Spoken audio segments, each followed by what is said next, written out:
High বন্ধুরা, কেমন আছো? আশা করি ভালো আছো। আমিও ভালো আছি।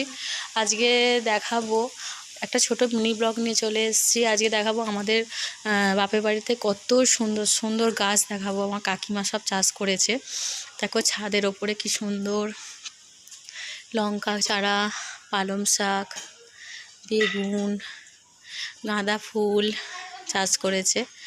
আর নিচেতেও আছে, নিচেতেও দেখো কত কি চাষ করেছে আমার কাকিমা। ফুল গাছ আছে। অনেক মজা হয় বাপের বাড়িতে আসতে আসতে খুব ভালো লাগে। আমাদের চাষবাস আছে। তারপরে কাঁঠাল গাছ। আমরা গ্রামের মেয়ে, আমি গ্রামের মেয়ে। আমার খুব ভালো লাগে গ্রামে থাকতে, গ্রামে আসতে। শহরের দিকে বিয়ে হয়েছে, কিন্তু আমি গ্রামের মেয়ে। এটা আমাদের বাড়ি, দেখো এটা আমাদের বাড়ি। এটাও একটা বাড়ি। এটা নতুন বাড়ি। আর এটা